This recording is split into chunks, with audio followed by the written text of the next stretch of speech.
Magandang buhay. This is Miss Rosel Lazaro, and I would like to answer the question of one of my friends who are very curious on how to transfer a title under your name. To be honest, transferring a title would really takes a lot of patience and management of stress. So, nevertheless, I would like to share to you that the following in order for you to avoid delays and frustrations as you transfer the title on your own.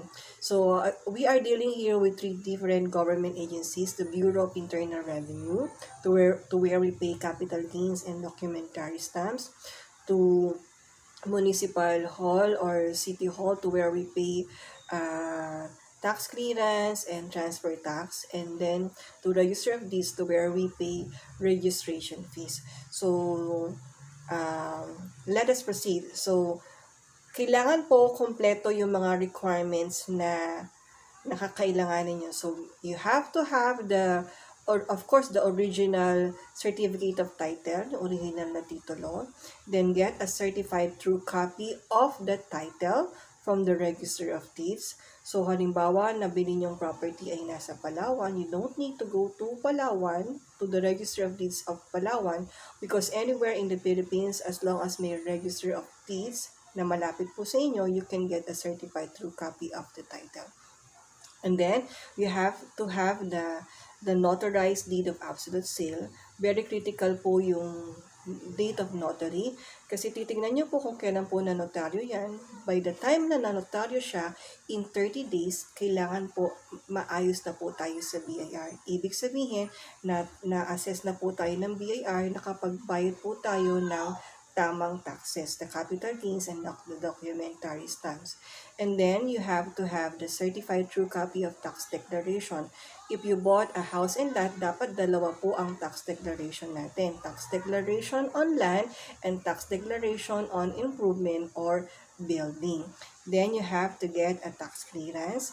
Tax clearance, kakambal po niyan yung resibo ng real property tax. Kailangan po updated yung bayad ng amilyar. And then, of course, you have to get the valid IDs of the parties concerned. So, kunin nyo po yung dalawang valid IDs ng seller, kung husband and wife po sila, the IDs ng husband and wife, and then you as a buyer, ganun din po, dapat din meron po kayong valid IDs. And then, the TIN number, kailangan po meron pong both parties ng TIN. Kasi dyan po ipapasok yung capital gain tax and documentary stamps. Okay. And then, kung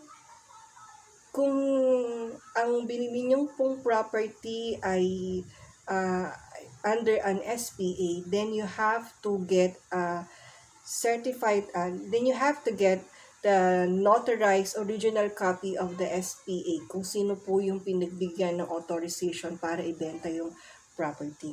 Okay, so far yan po yung kailangan natin sa BIR. So present those documents, you will be assessed, you have to pay the corresponding taxes on due date time. Kapag lumampos po tayo ng 30 days sa date ng lottery, I'm sad to tell you na meron na po tayong penalty and surcharge and interest. Okay.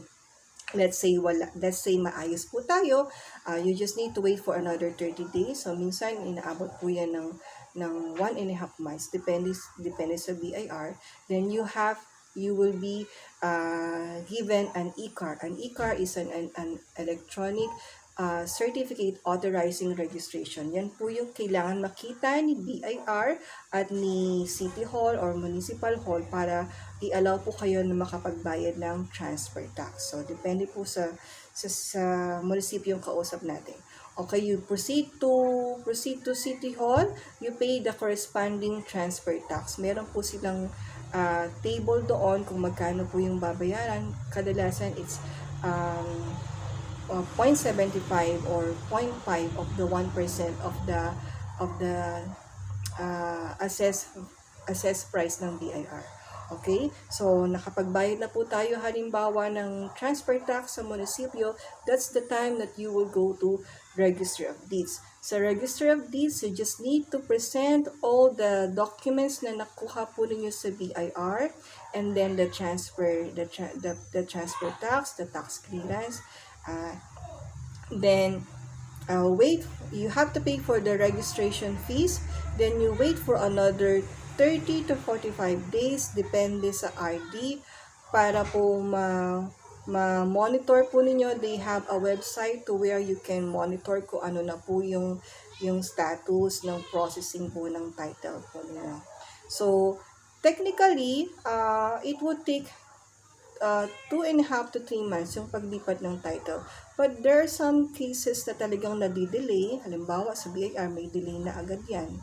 Sa Register of Deeds, may delay na po yan. Inaabot po yan ng more than 3 months. So, I hope that I have shared to you a very vital information kung naguguluhan po kayo kung paano mag-transfer ng title. And I would be happy to answer some of your questions. Just PM me or call me at 0917-849-1340. God bless everyone.